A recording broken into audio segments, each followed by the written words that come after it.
Ladies and gentlemen, I would like to introduce the president of the Players Town Scouts.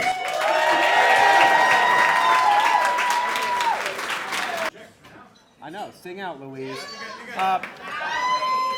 Players, esteemed guests, friends and family, welcome to Pipe Night, celebrating our honoree, Jane Curtin.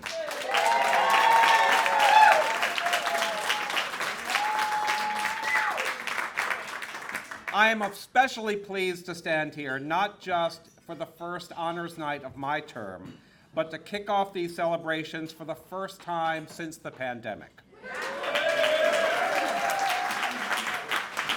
And truly, given the players' affinity for warmth and laughter and camaraderie, we could not have started with a more appropriate honoree.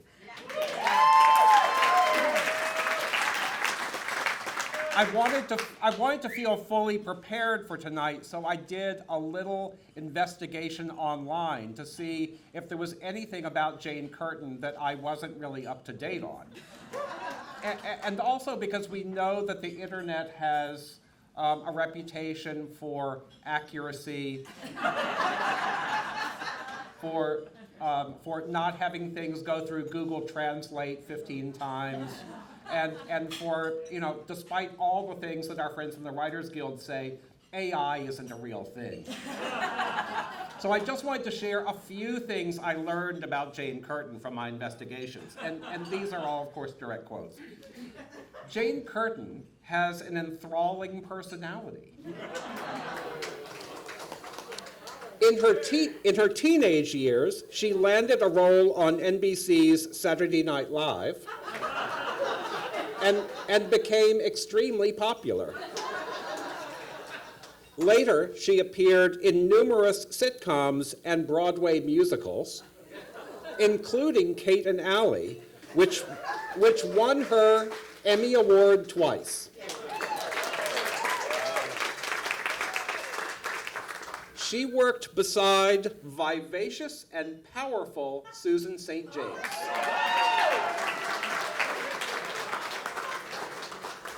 Many people call Jane Curtin the Queen of the Dead.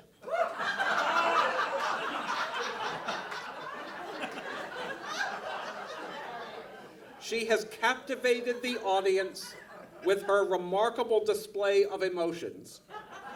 She entertains all around the planet with her simple yet engrossing performances. And I don't know how I could top that. So imagine, if the informed internet tells us all these things, what all the friends and colleagues of Jane may tell us tonight. So imagine all the things that our pipe masters may be able to suss out. So it's time for me to introduce them. First, our friend Bill Persky, longtime player.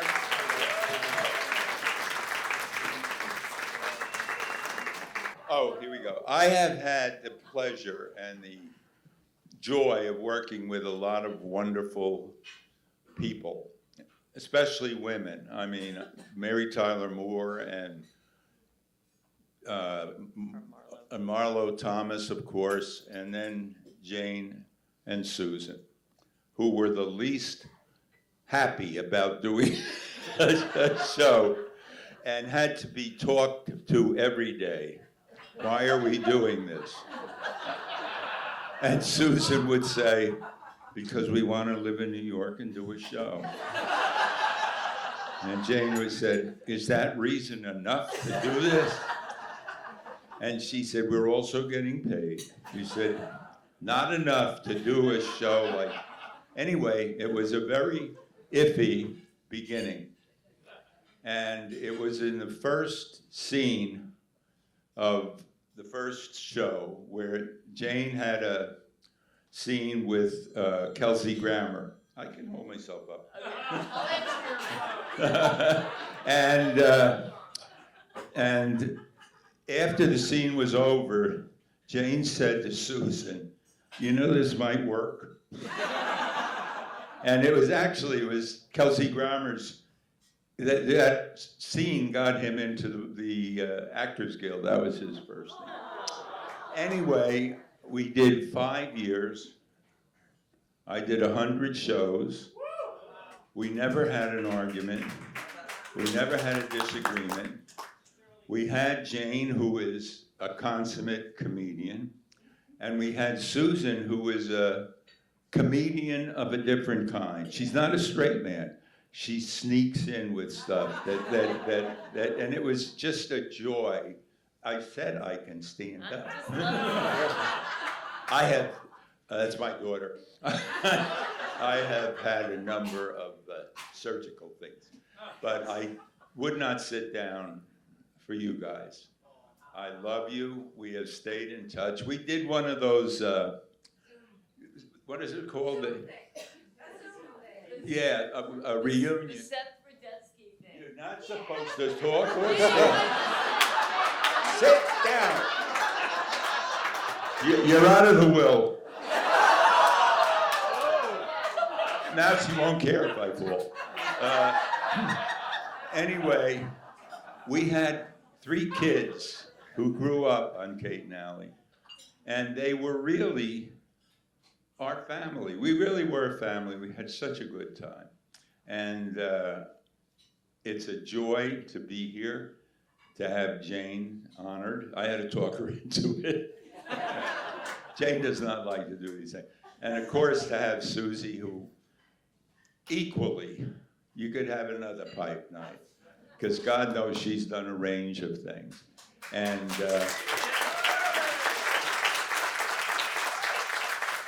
it's really a pleasure to talk about them, because they're so wonderful. The best stuff was when they made a mistake. And the best one was Jane had a line. There are 500 jobs open in New York, and she just kept getting it wrong. And I was in the control room, and I finally, after the 5th time, I said there are 501 jobs. And anyway, I never had a bad moment with either of them, and I love them, and I'm glad to see them. And I didn't call that.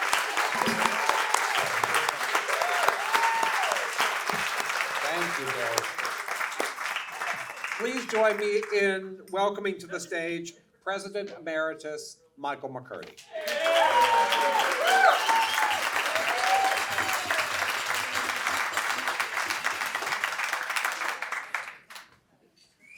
Good evening, everyone, and thank you. Sometimes a performer finds themselves tied to a catchphrase that the public never forgets. Do you know where I'm going with this? Elvis has left the building. I'll be back. Are you talking to me? Here's Johnny. Well, tonight's honoree has lived for 5 decades with one of these. Dan, times change, and so does the nature of relationships. People are reluctant to get married these days, and looking at divorce statistics, who can blame them? But the lack of a piece of paper does not necessarily mean the lack of a total commitment. A woman in this modern-day relationship may well give up all her own personal pursuits, as Michelle Marvin claims she did, to give her full support to her man's career. And Michelle Marvin is just asking that the courts recognize that reality. Dan, there's an old saying, behind every successful man, there's a woman, a loving, giving, caring woman. But you wouldn't know about that, Dan, because there's no old saying about what's behind a miserable failure.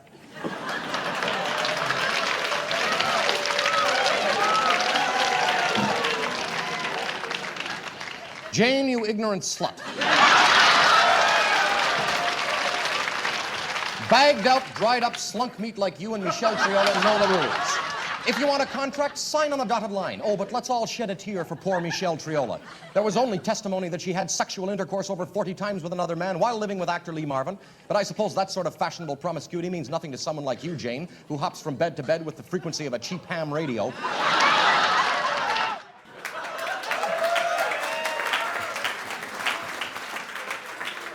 I'm sorry, we just had to start. I know it's your favorite saying. Look, the joy of Jane Curtin is that she always keeps creating something new, especially things that made us laugh, and always kept her own sense of humor intact. The early years of Saturday Night Live created something entirely fresh on network television. It made being at home on Saturday somewhat cool. On Monday morning, back at work or school, you had to see in real time what was funny or risky, or sometimes just weird. Let's look at a couple of more moments, and then we'll share some love for Jane from two colleagues. I've been getting letters about News Update lately with phrases like going downhill, not what it used to be, and just plain boring. Mostly the letters are about how Update isn't as good as when that sexy Chevy Chase did it. The network says the ratings are slipping and they're putting a lot of pressure on Lorne to try somebody new. Like that new kid, Murray, or whatever his name is. You see, I just assumed that it was responsible journalism you wanted, not sex. I gave you more credit than that. But I was wrong. What can I say besides, try these on for size, Connie Chung. If it's raw thrills you want, it's raw thrills you'll get. Listen to this. Cleaning freak. Really, ready to give you a lesson in housework that you'll never forget. Right, very strict. English discipline. Yeah, well, the English are supposed to be very good workers, you know, like on Maud. Yeah.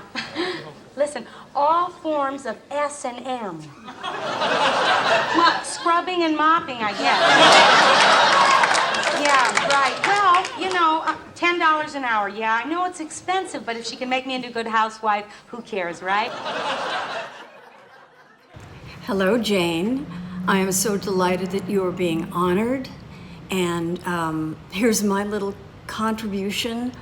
One of the things I love about your work was that, yes, admittedly, you were given straight roles, but your straight people had an aspect of them that was seething with rage because you had to suffer fools, basically. And that was always so funny to me, but your character work as well. I mean, Mrs. Loopner, understanding the subtlety of how egg salad belonged in the nerd world. And it was the way that you said egg salad, I can't even pinpoint it, but it was amazing. And of course, my favorite character, which was Iris de Flamino, who had a kind of cigarette baritone as she shifted her large bosom right and left.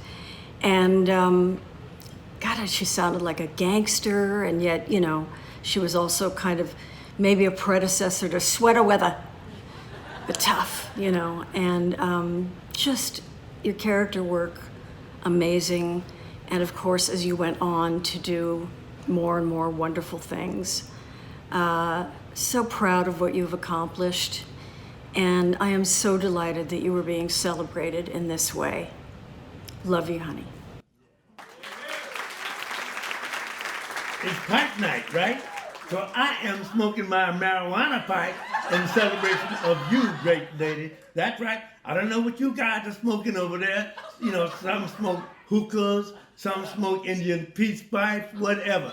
I'm smoking a marijuana pipe to celebrate your greatness, lady. You're one of the most beautiful, talented ladies I've ever worked with, and you are one classy chick. As a matter of fact, in the dictionary where the word classy is written, your face ought to be right there. And by the way, how is Pat? How is Tess? I never met Tess, but I certainly do remember when you and Pat would come to the studio, you both as a couple exuded the classiness I still attach to you. And I also remember how you were in so many brilliant skits, including the Weekend Update, when you would bring me on as a sports announcer, as Chico Escuela, and you would say, now for the sports, we're gonna bring on Chico Escuela. And then I would come on as a Latino who didn't understand how to pronounce the word Jane. And I would say, thank you, Hayne. And then I would begin to tell the people in America how it's not about soccer. I never heard about soccer. I have heard about football. Anyway, let's get back to you, classy lady, okay? I am honored to have had you in my career as someone I worked with for 5 years, and it's some of the best moments I have had in my career life. And by the way, Jane, do you know if this video is going to be held just secret between you and the people in the room and me? I prefer that because, as you already know, there's a sheriff in Louisiana who's still looking for me and doesn't know where I am. But however, if this video gets outside of you, me, and the people of the room and gets on the internet or Twitter, whatever, I want Sheriff Bill Connor in Louisiana to know I am not in America. I am in Africa. I'm in Ghana. I am expatriate, smoking my marijuana pipe in celebration of the great Jane Curtin.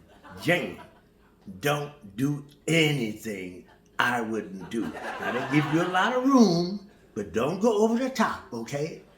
Peace.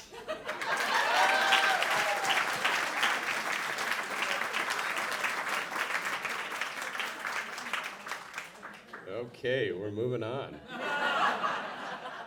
I want you to please welcome to the stage another SNL alumnus and friend, player, Brian Doyle Murray. Thank you, Michael. Before I begin, I would like to, without a glass in my hand, raise a glass to a former player and a good friend of mine who passed away on November 1st, John Stravinsky. John, with my friend, the giant of an agent, Chris Calhoun, proposed me for membership back in the early 80s. And he instigated a annual golf trip with the three of us and Billy Collins, the poet. And this would be our 35th year, which is pretty good for a golf foursome. So, John Stravinsky. Now, for the lady of the evening. Wait, that doesn't sound right. Oh, yeah. Oh, yeah. Jane Curtin. Now, Jane and I have a couple of things in common. One, a love for the golden retriever, the finest beast that ever walked the planet. And also, when we worked on Saturday Night Live, we each had a refuge up in the country. Jane and Patrick had a place up in Connecticut. And when I decided to rent a farmhouse in Connecticut, they helped me to find a place to get auctioned off used furniture. And Patrick taught me all about axes and bow saws and protective glasses. Probably saved me an eye or two. Now, I think what was referred to before, she's not the queen of dead. I think I've heard it said she's the queen of deadpan. I'm here to tell you there is nothing dead about that pan. It is the most lively and animated pan you'll ever see. And I might add, she has a very warm mug. But never any mugging. Jane was much too subtle for that. And speaking of subtle, I've been reminded of a piece I did write for Saturday Night Live that highlighted Garrett Morris, where it was the St. Mickey's Knights of Columbus meeting. It was an all-male gathering with plumed hats and sashes and swords and cigars and drinks, and a guest speaker. And after the Secretary-Treasurer Dan Aykroyd read the minutes of the meeting, he pointed out that they spent $900 on the guest speaker for that evening. And then the grand knight, played by John Belushi, introduced former Major League Baseball player from the Dominican Republic, Chico Escuela. And Chico got up and said, "Baseball been very, very good to me." And then he sat down. And Grand Knight Belushi said, "That's it? $900, that's it, Chico? That's all you got?" And Chico got back up and said, "Oh, no. Keeping your eye on the ball. Thank you. Thank you very much." Now, there were 3 parts for women in this all-male piece. One, Lorraine Newman, played the nun, who was the coach of the hapless basketball team. And there were 2 thankless roles with no lines. And knowing that the ladies on the show sometimes had to fight for parts, I apologized to Jane and Gilda when I asked them to play the parts of the lunchroom ladies. They would be called out from the kitchen. They had just prepared this lovely spaghetti dinner, and they would be thanked and acknowledged, and that was pretty much it. So I apologized, and Gilda, being the pro that she is, she said, "No problem, I'll do it." And Jane said, "The lunchroom ladies. I know the lunchroom ladies. I love the lunchroom ladies." No actor has ever embraced a role, fully inhabited a part like Jane Curtin was that lunchroom lady. It was so subtle. She came out with her dish towel in her hand. She was slightly embarrassed, but enjoying the attention. Subtle, a minimalist masterpiece. Jane was a consummate actor. She, for me, was a touchstone on that show because she was a very real person. She was more likely to be hanging out with the stage managers, Bob Van Rye and Joe Dixon, or the costumers, or the makeup and hair, rather than traipsing around after the guest stars. For me, she was a touchdown of acting, of humility, grace, and hospitality. Jane Curtin.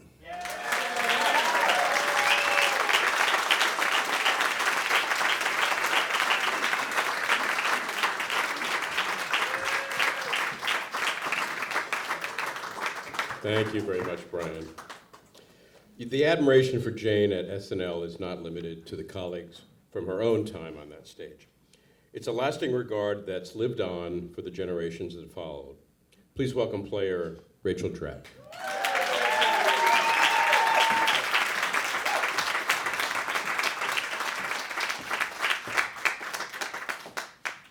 Hi. Okay, so when I was 9 years old, I was sleeping over at a friend's house, and she had an older brother, so he was more in the know than we were. And he put on the show Saturday Night Live, and it was the first season, and I was mesmerized by the show. I was like, "What is this?" And so every weekend after that, I would stay up and watch SNL, even though I'm sure half the jokes were going over my head, but I was just fascinated by SNL. It was the coolest thing ever. I would make my friends stay up when they had sleepovers, all that. So it was that original cast that imprinted on me like a comedy mama bird, I would say. And you, Jane Curtin, were very much one of those mama birds to me. I can't even believe I'm up here talking to you. I'm like out of body right now. But I wasn't someone that grew up thinking, I'm going to be a comedian, but I knew I loved comedy, and I was exposed to the greats, you being one of them. So one of the great things about you and the women on the show was that you weren't the women on the show, to me, watching. You were part of the ensemble, shining in your own way, each individual. And it wasn't like, oh, here are the ladies. No, it was each of you were just as meaningful and contributed just as much as all those goofy guys. You were every bit as present and charismatic, and you gave me this sort of intrinsic knowledge, not a wondering, but an innate knowledge that girls can be playful, funny, irreverent, goofy, and ridiculous.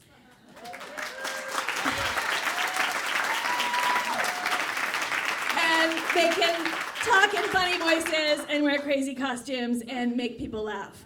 And that was just, I feel so, that was a gift to me as a kid, because later on, I got to Chicago and Second City, and you sort of hear like, oh, women are funny, whatever. But I was just, what? Like, that's not true. Look what I've seen, Anyway, everyone in that cast contributed to my comedy education. And Jane, when I think of what I learned from you, is that you can get just as much of a laugh with your reaction and just being in the scene and being connected and committed is just equally important and equally as funny as the person who is maybe being super wacky in that moment. And another super important comedy lesson I realized I learned from you, I was thinking about this today. And okay, we just saw Jane, You Ignorant Slut. Now, I don't know even how you feel about that. I realized as I was writing this, like, I don't know, I hope she liked that when it was happening. But what I was realizing is, even Jane, You Ignorant Slut would never have worked without your reaction every time. I mean, I kind of hate to dissect comedy because it sort of ruins everything, but I was thinking about this. Your reaction showed me that you can play the joke and give a genuine reaction, but on some imperceptible level, you're in on the joke too. And if you weren't in on it, that just would never have worked. So it's that magic thing that comedians have where, you know, they could be playing a super serious moment, but we also know at the same time that they're having fun. So that's like a major comedy lesson, and you taught me that. So that is my little college professor, college dissertation on comedy. But I just want to say also that I'm really here to tell you that you are one of my comedy idols. And I know we throw around the phrase pave the way a lot at these kind of things, but you truly paved the way. I have chills right now. You truly paved the way for all of us who came after you and were lucky enough to follow in your footsteps. Your energy, your smarts, your commitment, and most of all, your sense of fun, all mixed up into one. And also, I'm just gonna wrap this up by saying that I have to make a confession that when I was 10 years old, I went as a conehead for Halloween. Yes, that was my commitment. And it was the worst costume. I took a grocery bag and I fashioned this cone, which, guess what? That doesn't really stay on your head very well. And I put like baby powder on my face. I don't really know, I had no help with this. I don't know what I was thinking. But that was my commitment nonetheless. And now here I am honoring you. My life has come full circle, and it is a great honor to tell you how much you mean to me.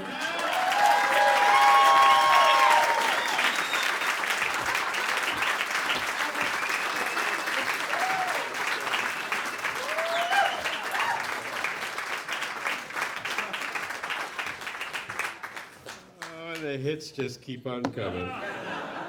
You know, we've heard from our fellow player Bill Persky, who is in fact TV royalty. As a writer, producer, creator, and director, he's been part of classic programs, including Dick Van Dyke Show, That Girl, and of course, Kate and Allie. Bill has told us about his days directing Kate and Allie, and now we want to hear from some of the rest of the cast. I just don't want you getting into situations that you can't handle. Guess you're right. Sure messed this one up. What do you mean you messed it up? What did you do? Nothing. Did you pretend to be more experienced than you are? No. Did you give Howie any indication that you wanted to date him? Date Howie, Mom? Please. Then you didn't mess up, he did. Jenny, the boy is a sleaze and a few other names that I can't say in front of you for a few more years. Mom, relax. You know, I was wrong before. I can't keep you from situations like that. They're gonna come up sooner or later. And you're just gonna have to learn to handle them. Starting with Howie. You call me a tease. Well, that just may be the last adjective to come out of his mouth. I am going down there and show him a whole new use for French bread. Mom, I don't want you to fight my battles for me. But Jenny... Mom, please. Okay. We'll go down there together. You'll go down there alone? Can I follow at a distance? Please welcome to the stage Allison Smith.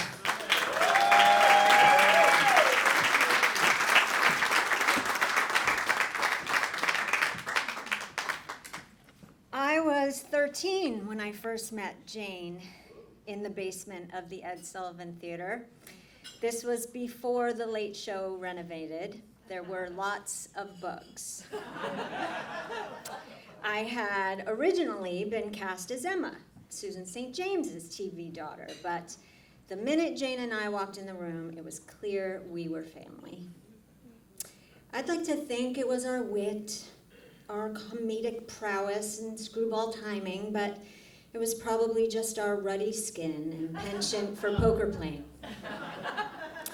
I'd come from musicals, so I felt I knew how to sing an audience into song, but wow, Jane was different. Give her a live audience, and she had them laughing symphonies. I'd go on to play her TV daughter for 6 seasons, and seasons they were. Adolescence can be a tricky time for anyone. I had a crap boyfriend, my father left, I had a mom who came from hard knocks, but I always had Jane in our scripts and in real life. It was groundbreaking for me to see women could have a career and also a child. And it was clear, though Jane was a lead actress, she was all about family. You don't have to have a star-studded life to be excellent at your job. And though we're feting her at the Players Club, she's no player at all. I recently moved back and live in the country, and Jane and I live near each other, and she is known in her community for her heart of gold.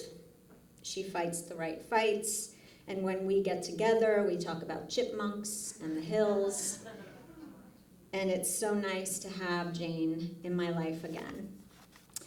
So if I had a pipe for this pipe night, I'd send up a smoke signal to Jane of our song. Just when you think you're all by yourself, give Jane a call. Congratulations.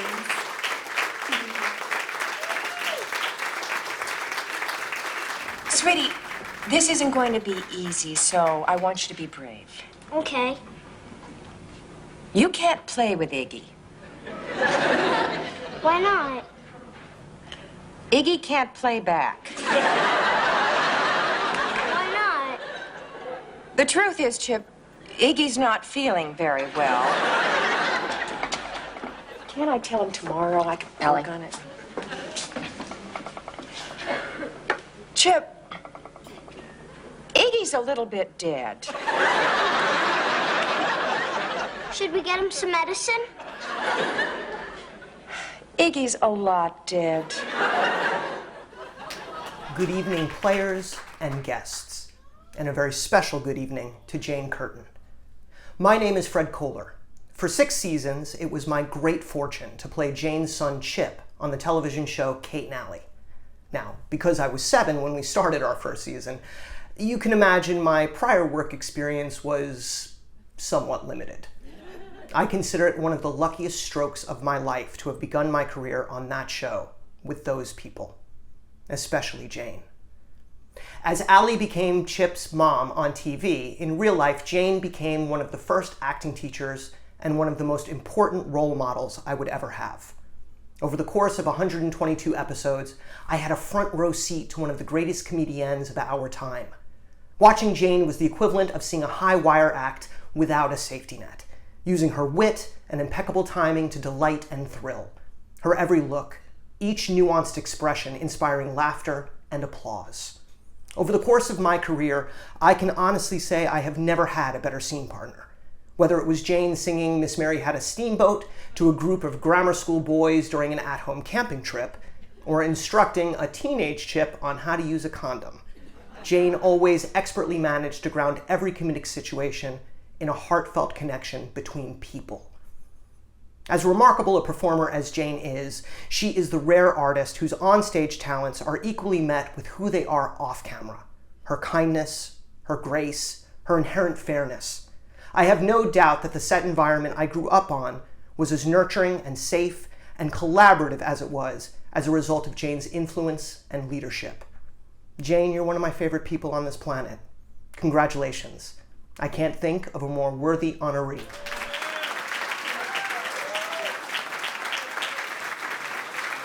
Well, I meant what I said.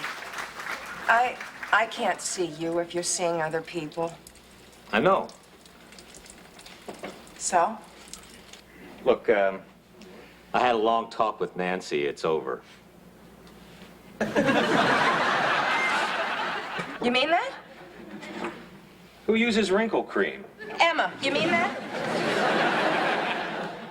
Yeah, I mean that. So, are we going steady? Does this mean I can scrub your back? No. But you can go downstairs and make some sandwiches. Great, great. Give them an inch. Right away, they want to domesticate you. Ham and Swiss? Perfect. Would you hand me a towel on your way out? Can I dry your back? No. Can I kiss your face? Absolutely.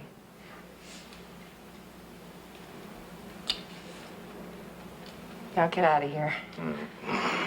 But don't go any farther than the kitchen.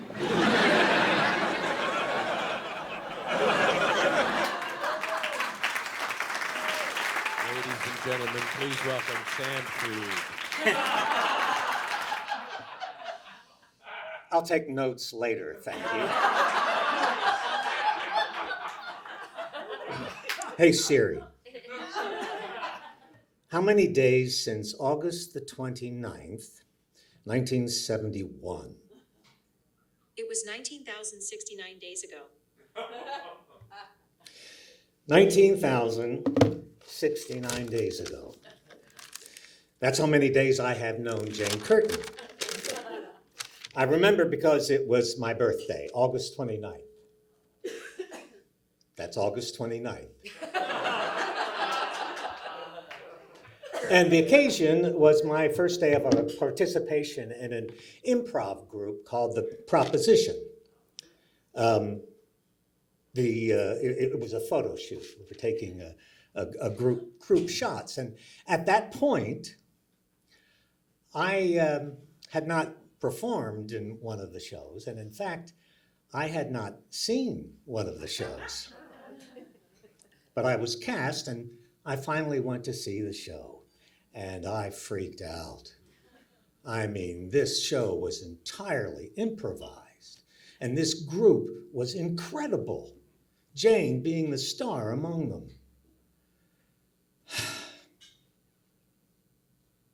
I mean, they were all fast, and they were funny, and they were quick, and they were funny, really funny. I had a great time working that show. I made a lot of very good friends. And my God, did we laugh a lot. So about, 600 days or so later, Jane met Patrick. I went to the wedding. It was in Boston, and I flew up there early one Saturday morning, and I went directly to the Curtin home to do some observations. And as you might expect, there was a tizzy of activity getting ready for the big day. But Jane, however, seemed apart from all of it and was cool and collected as she prepared for the nuptials.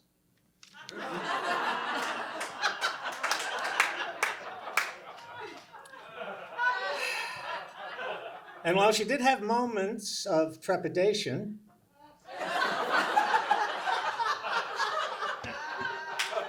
she was a beautiful bride.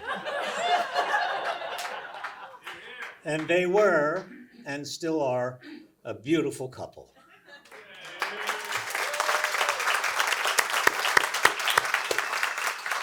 If you have a friendship with Jane, you have a special friendship with laughter. All kinds of laughter. I mean, there's always a level of wit that produces, small laughs, long laughs, loud laughs, and those explosive laughs that brought tears to your eyes and propelled your drink through your nose. But my favorite laughs were the uncontrolled cackles that I would hear when Jane was on the other line talking to her best friend and my ailing wife, Barry. Those conversations were hysterical. They were therapeutic. and they were oh so important. Now, Jane was never one to draw attention to herself. In fact, she actively worked to avoid it, so it's kind of unexpected that she should be here tonight. But I can say this. I have seen you toasted before, Jane Curtin, but never quite like this. Congratulations.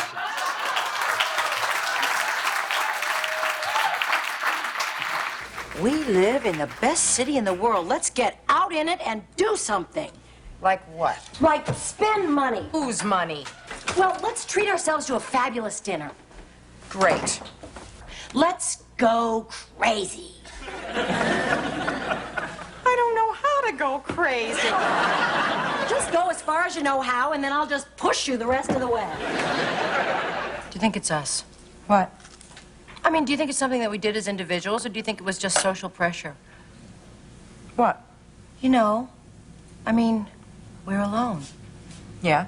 So do you blame yourself, or do you blame social pressures and unreasonable expectations? I blame Charles. For everything?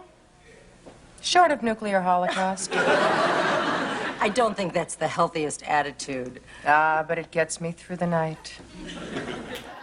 Ladies and gentlemen, please welcome Susan St. James.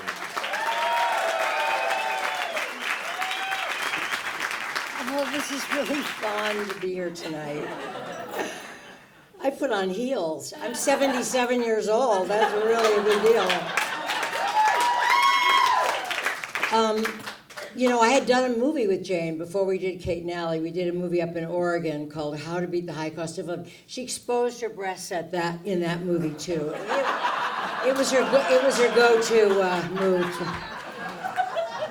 And Jessica Lange was in that movie with us, and Jessica Lange kept going down to L.A. to do a screen test for what was it? The Postman Always Rings Twice with Jack Nicholson, and Jessica was not a comedian. So Jane and I kept saying, you tell her that she should probably not be in the movie. And I said, no, we'll tell her when we're playing cards, we'll be smoking, and we'll tell her, you know, don't get your hopes up. And so 3 Academy Awards later, but we were good at comedy. We were good at the funny stuff. So. And then I did Saturday Night Live after all these guys were in it. And after that, I met and married Dick, and I moved to the East Coast. And so I said to CBS, I'm not going to be able to do a series. And they said, well, have the baby and then call us. And so they called me and said, Jane just had a baby, and she wants to stay on the East Coast. So what do you think? Do you want to do it together? And we read the script, and we met Billy. And I was so excited to be working on the West Coast. And Jane goes, I hope it's funny. And I go, I don't know funny. I did a pilot. They told me it was funny. It wasn't funny. And we had no audience. And my only thing was we have to have an audience so I will know whether or not it's funny.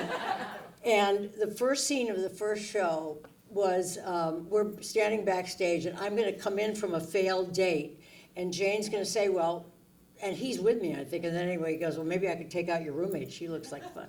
But when I come into the living room, Jane is wallpapering the closet. And nobody knows Jane's character. Nobody knows what Kate and Ellie are like or anything. But when Jane is wallpapering the closet, the whole place went crazy. And from that minute on, we knew that we had a comedy show. And when later on, I was telling Jane this earlier, that I met Candice Bergen. We were doing Kate and Ellie, and she said, I might do a show, a comedy show, a sitcom. What's it like? I said, it's so easy. You go down at 10 o'clock on Monday morning, and Thursday night you tape, you're home by 9 o'clock. And she told me later, that was 3 o'clock in the morning, and they were doing rewrites. We had such a great situation comedy, because Billy was a writer as well.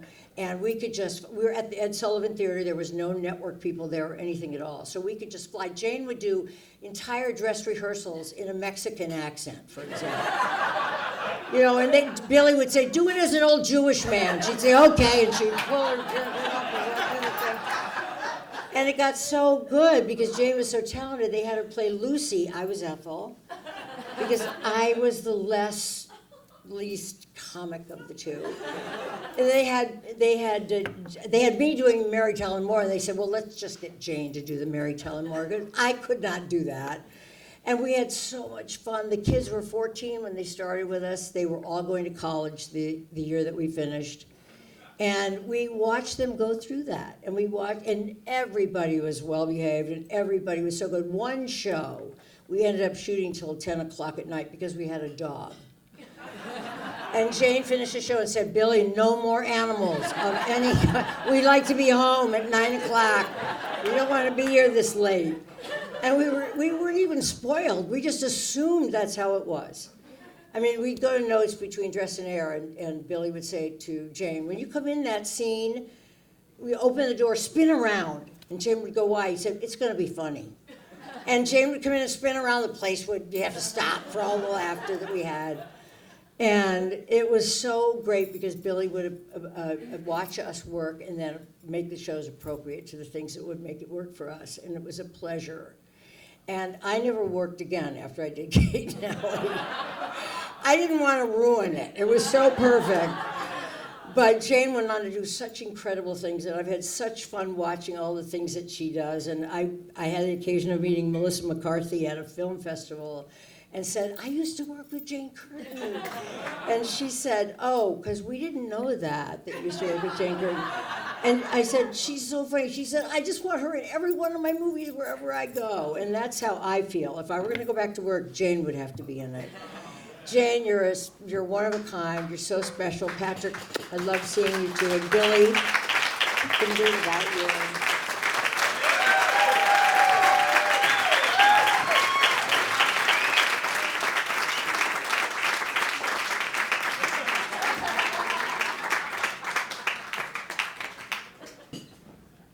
Aren't you glad you came? Yeah, me too. It's my pleasure to introduce from the Players Board of Directors, Kelly Goff.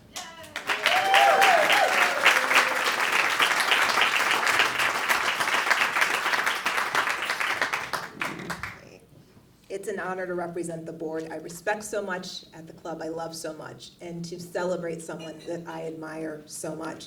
So I'm going to go off script for exactly 20 seconds, Towns, because I know he will have a hook that pulls me off stage if it's longer than that. But I just have to say that when I first got into this wacky business as a screenwriter and playwright, one of the first notes I got was, you have to write a script that's actor-proof. And I was like, actor-proof? You have to write a script that, regardless of how talented an actor is, or not, that what you're trying to tell the audience, the story you're trying to tell, the connection you're trying to make, is there. That's the kind of script you have to write.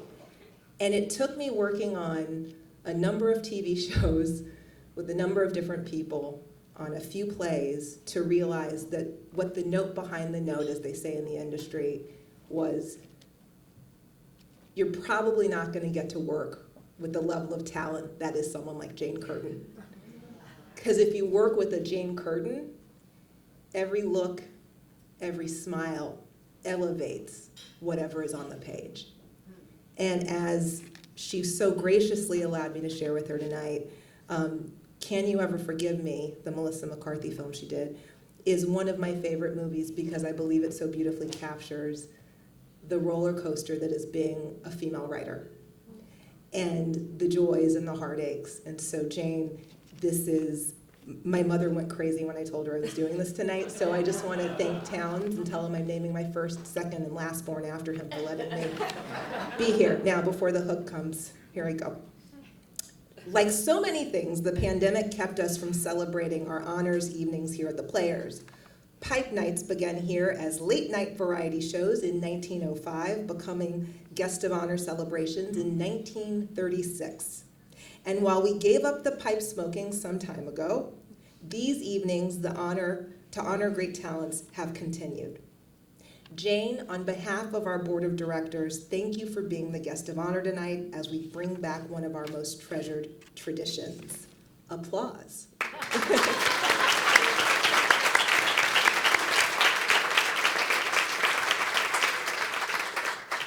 For a lot of my fellow screenwriters, having Jane Curtin say their words has been a dream come true. Her versatility and range, her calm amidst chaos, and her commitment to being a great scene partner have made her pretty popular with other actors and directors too. So let's watch just a few other moments from the wonderful variety of her career. Here it is, 1980, and here we are, out of work, in hock, prices going sky high. About the only thing we have left are the clothes on our backs. And how long do you think they're gonna last?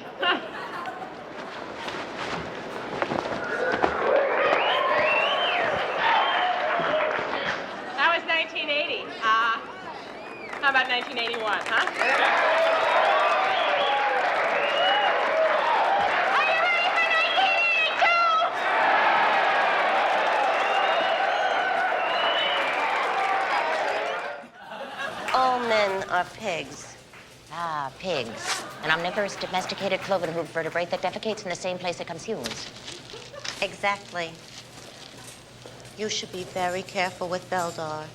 He's got that continental accent that some women find irresistible.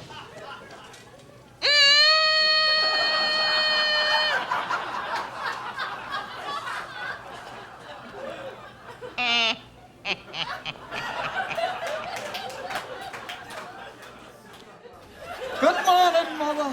How'd it go, Charles? Oh, fine. I guess I told him a few things. Everything all right here? Oh, I can't think of anything that happened special.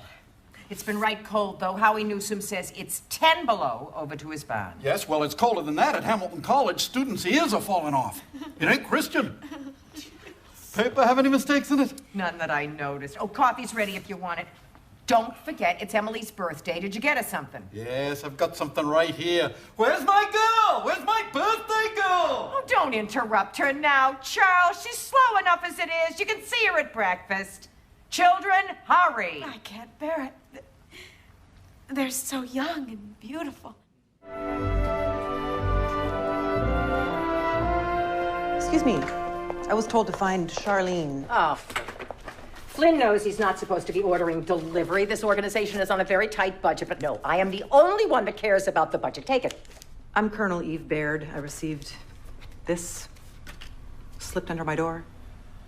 You got the white envelope. I'm Charlene.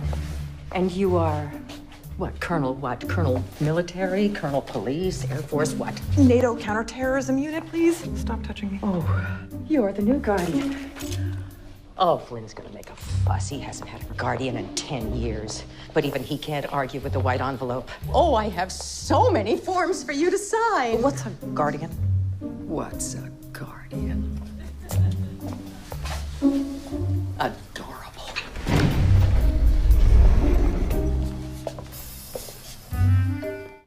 I need you to get $10,000. I'm months behind in my rent. My cat is sick. And isn't this the exact reason that I have an agent? I can't get you in advance like that, Lee. I just Give can't. me one reason why that cocky gets $3 million and you can't get me 10,000. Are you that bad of an agent? Tony, could you please close the door? Ms. Israel and I have some sensitive business to discuss. Yeah, God forbid you have to hear an adult conversation, Tony. I'll give you 3 reasons. Number 1, Tom Clancy is famous. Here we go. Yes, you have written a couple of successful biographies, and you've managed to disappear behind your subject matter. But because of that, nobody knows who you are. Because I'm doing my job. Number 2, Tom Clancy does every radio show. He does Larry King. He goes to every book signing. He plays the game. Meanwhile, you have destroyed every bridge I have built for you. See, that is beside the point. Number I am doing 3, good writing. Nobody wants a book about Fanny Bryce. There is nothing new or sexy about Fanny Bryce. I couldn't get you a $10 advance for a book about Fanny Bryce. Oh my goodness, it's a goddamn extraterrestrial. I had a feeling you weren't lying. I knew you were slipping, but not that fast. Why were you spying on us? Thought it was odd, the two of you hanging out together. You shouldn't have spied on us. His eyes are so understanding. Man, touch him. What? Hey, She shouldn't know. This is a secret. She shouldn't know. Guys, calm down. Just everybody calm down. You're scaring Jules. Jules? He's no Jules. He's more of a Gary or a Naomi. His name is Jules. And listen, Milton, she's in on it now, okay? So we gotta trust her. There's nothing else we can do. We could kill her. Kill me? You can't kill me. I'll kill you. That's what I'll do. Guys, stop it. How do you know he's not dangerous? We just know.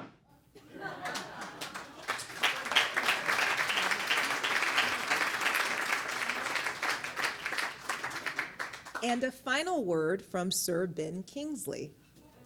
Jane, for someone so renowned for their comedic skills, you give a vulnerable, touching, delightful performance in Jules, and it was a joy to work with you.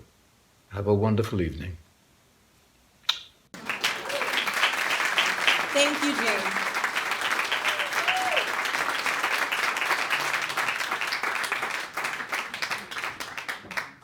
Having been a conehead alien herself, Third Rock from the Sun cast Jane as the normal Earthling who served as human role model for an extraterrestrial crew. She also became the role model for her colleagues like Kristen Johnston. I've heard it's Jane Curtin Day in New York City, which is, as far as I'm concerned, should be every day. I have never met a drier, funnier lady, and she still to this day inspires me to be as dry and funny and evil as I possibly can. So thank you for that inspiration, Jane. I was very lucky to work with her when I was in my 20s, and I still think about how funny she was a lot. One of my favorite moments of Jane Curtin, well, other than when John would absolutely make her weep with laughter trying to finish a scene, it had to be, I think it was in the first few weeks of shooting Third Rock, and we were doing this big publicity photo shoot, which was super annoying. And the photographer was extra cheerful and positive, and he kept saying to Jane, "Jane, smile." And she would turn to him and go, "This is my smile." And it just was so epic and perfect, and I think about it all the time, and it makes me laugh. Anyway, congratulations, Jane. You're amazing and a master. And I wish I could work with you again and relearn everything you taught me.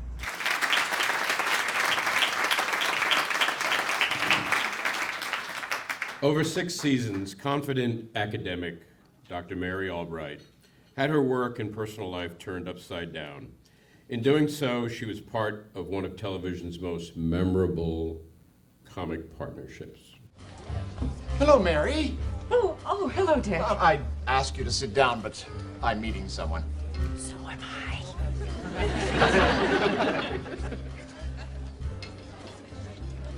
Oh, no!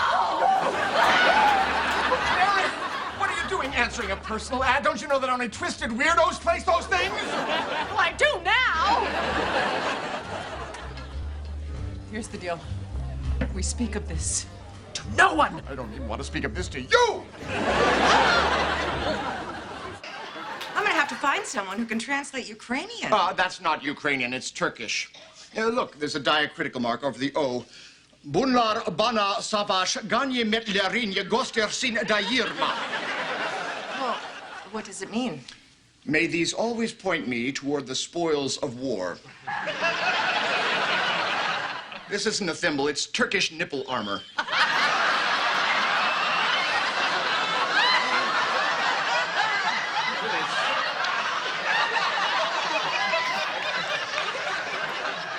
In fact, it's very valuable. Well, especially if you have the pair.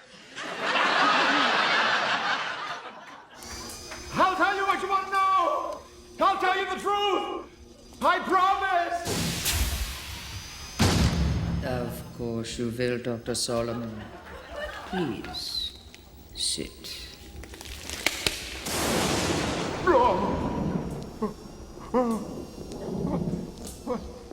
What are you doing? I'm going to torture you until you talk. Mary, you? Why do you think they call me Dr. Albright? But first, I sing a little song I write this morning. Falling in love again, never wanted to. What am I to do? Can't help it. I admit, I like it. Are you planning to do something important with your mouth tonight? Because you've painted it bright red. This always happens. Dr. Erdman had a thing for me, Dr. Wallach, Dr. Zucker, Dr. Thomas. Oh, the guy from Cornell who was here for a week. Oh, that was insane. Excuse me, but I have a sudden urge to clean you.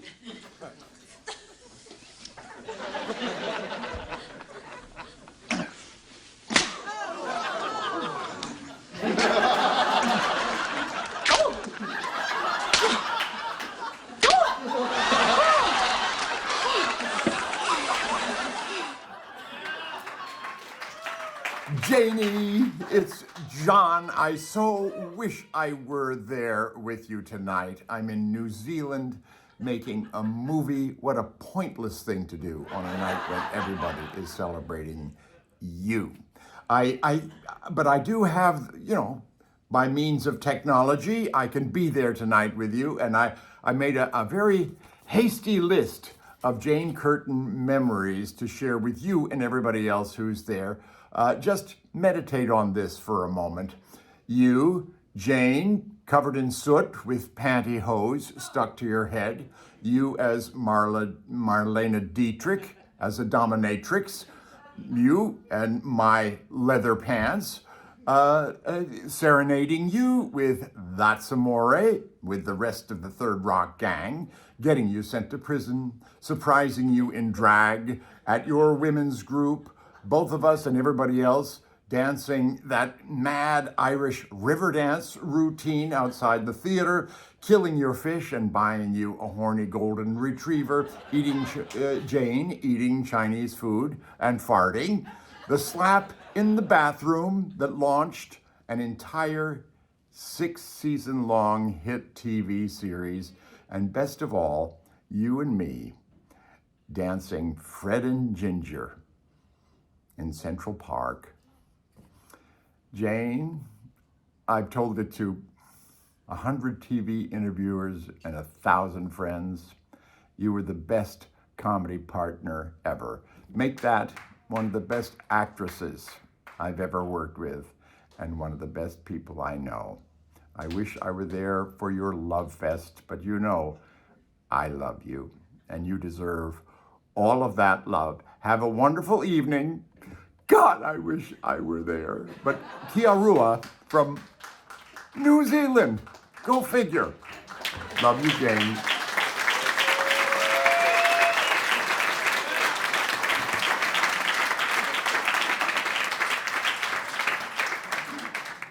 Our final speaker tonight is the new guy who got his shot on Jane's Weekend Update co-anchor. And he's done okay for himself since. In this house, he's family, brother of one player and dad of another. Please welcome Bill Murray.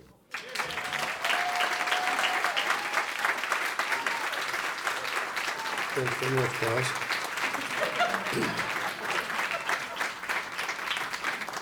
I didn't want to disappoint Jane this evening, so I have prepared nothing.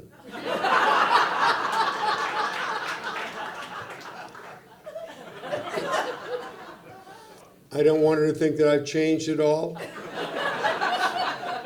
I want her to love me just as much as she did then. It's Saturday at 11:25 at night. So like Rodney used to say, I got no opening, I got no finish, and I'm weak in the middle.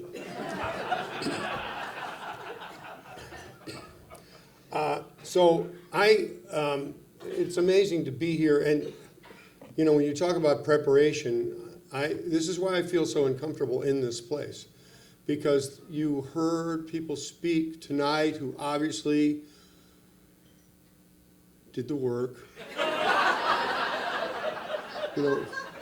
listened to the music of the time during which they worked with Jane.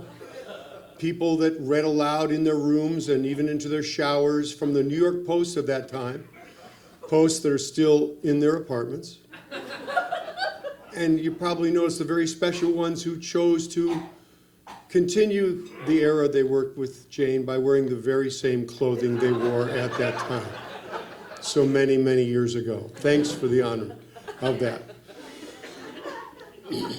But I see now, with all these tributes and all these actors and performers and writers, and I'm jealous. I wish I could say, Jane, your performance was so heartwarming and beautiful in Jules. Have a great evening. And get the fuck off the stage. But I'm not British. Only the British pull that stunt. I don't have the kind of balls it takes to dominate the whole world and then borrow money at this point.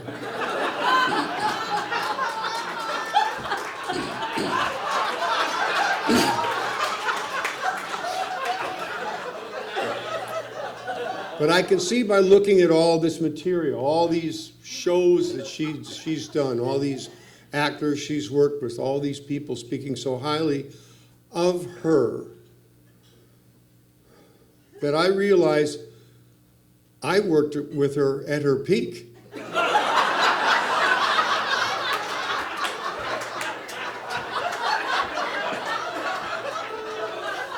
And this has been must have been just an agonizing descent, splashing in and out of the gutter over and over again.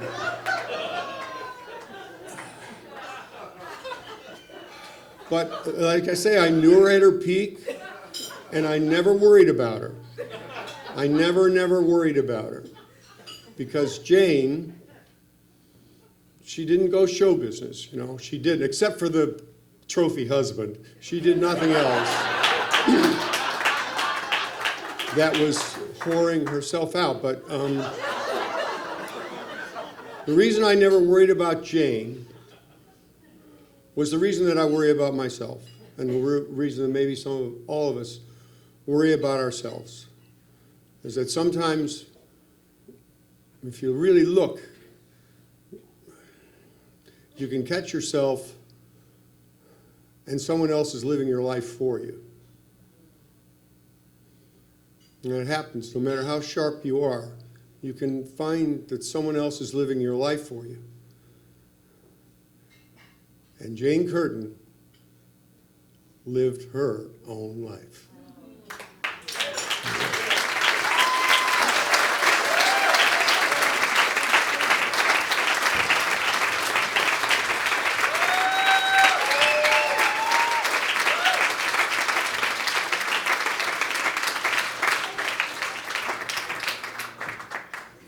Jane, truly, I have the easiest job of all tonight, and have had in the preparation of this evening.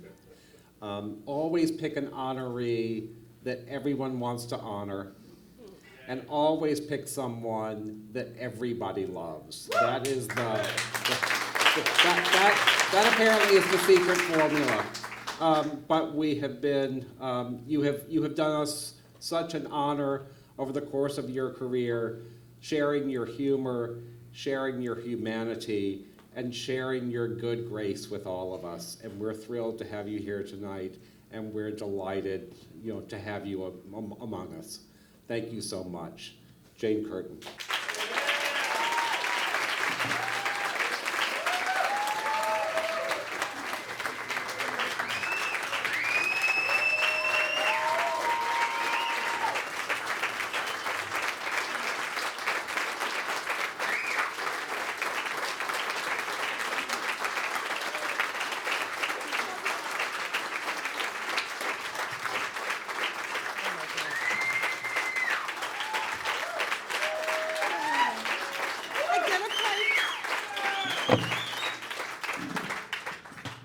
I'm incredibly uncomfortable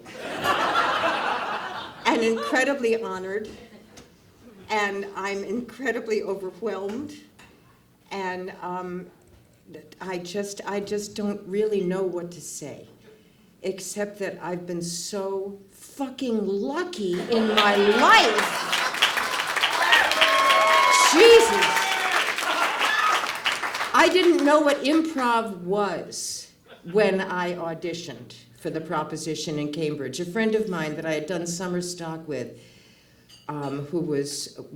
she was part of the theater club group in Cambridge, said, I'm going to audition for an improv group, come with me. I said, sure, okay. And I went, not knowing anything about it. I was just there as moral support. And she got up and she improvised something, and I thought, what the hell is she doing?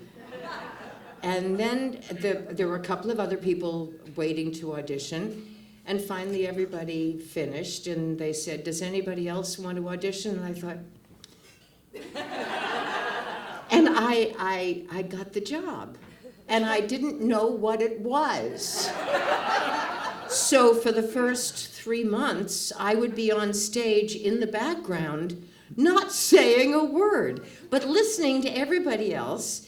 And I thought, well, this is fun. I like this. This is really fun. And I'm getting $40 a week. So I could make a living doing this, maybe.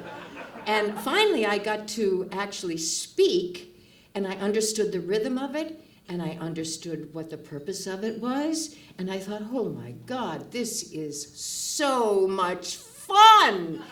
And you can do this for a living. And I was so excited, and the proposition became my life.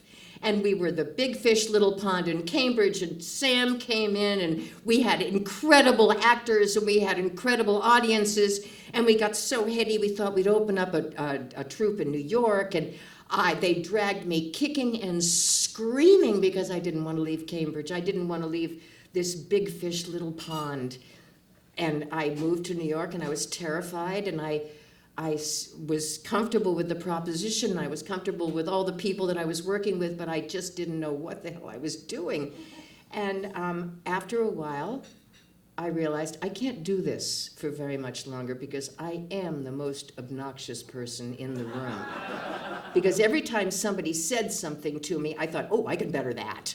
So there were no conversations going on, just competitions.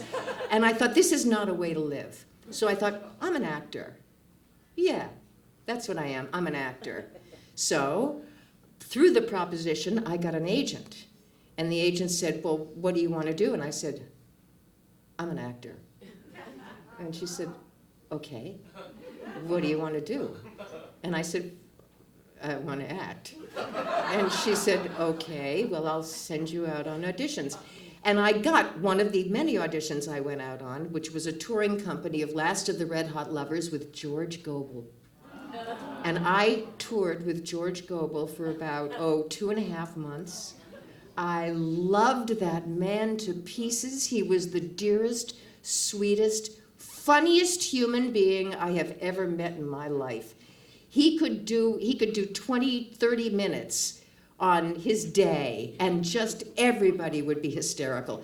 The only problem was he would start drinking at 10 o'clock in the morning, and then he would be fine until the curtain came down, and then I would have to put him to bed every night. But I learned so much from him, and I thought, I'm an actor. I can do this. I can do this. And I toured, and I came back, and I thought, now what am I going to do? And I did commercials, and I thought, well, that's okay. I can make a living doing that.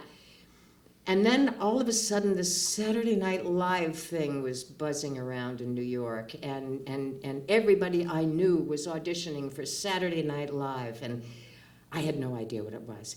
And so we were all, a bunch of us were called up. Sam and our friend Munson and I were called up to audition for Saturday Night Live, and the three of us thought, let's do it together. So we went up and we improvised, and I thought we were really good, and they thought we were okay, and then they called me back, and they said, we don't want you to prepare anything, we just want to talk to you. So I went, okay, and I went, and they said, well, have you prepared anything? And I said, no.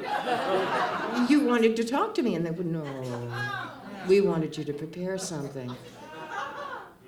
oh, okay. So I left, and as I was leaving, I was going for a cigarette, and I realized there was a script in my purse.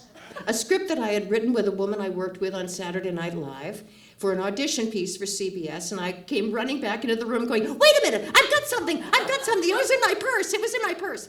So Gilda had been hired at that point, and she was the only actor hired, and Gilda read with me, and ultimately I got the job. And I didn't know what to do once I got the job, because I wasn't really an actor, and I wasn't really a comedian. I didn't know what the hell I was. So I just went there and I thought, well, I'm going to just be the best employee they've ever had. I'll show them. And I was there on time every day, and I knew my lines every day, and I would go there and I would just be so good. And then they would say, but you have to go up and you have to pitch ideas. And I did that for the first week I was hired, and I thought, no, no one wants to hear my ideas. Okay, so I didn't go to work on Monday and Tuesday. I would go to work on Wednesday because nobody wanted to hear my ideas anyway, so I'll just go in and I'll really wow them at the read-through. And I did. I wowed them at the read-through. My timing was really good, and as Al Franken said, I'm the best cold reader in the business, and I know I am. And from that moment on, Saturday Night Live, Rachel, I don't know whether you had the same experience, but it gave me confidence. Did it give you confidence? No? No, when you would get those laughs? Wouldn't it sort of reaffirm the fact that I should be here? Yeah, I've got a right to be here. No? In front of, no, the other stuff doesn't matter. It's in front of the audience. That's the stuff that matters. And that's where I really decided that I'm okay in this business. I fit. And I realized that this was the family I had been looking for. These were the people that I wanted to be around. These are people who don't look for perfection. They know that they can't be perfect. They're not perfect. Every one of us has a bent wheel. And that's why we get along so well, because we're not perfect and we're striving for something. And it's community. It's not perfection, it's community, it's understanding about the art, the fact that we have so much to offer to each other. And we have so much to offer to the world just by our mere existence on stage. We show them what a story is about, what a character is about, and what comedy is about. It's why we're here. It's why we're here. And I want to thank everybody who had kind words for me, because honestly, I love you all so desperately. And it's just because we all work so well together, and we all understand, and if we have a problem, it's forgiven. If we have desires, they're delivered. This community is unlike any other community in our country. It's not a corporate community. It's not a sports community. It's an artist community. And we are together because we are empathetic people. And we believe in arts, and we believe in storytelling, and we believe in character, and we believe in all of us. And thank you so much for being here. Really, it's made my life. Thank you.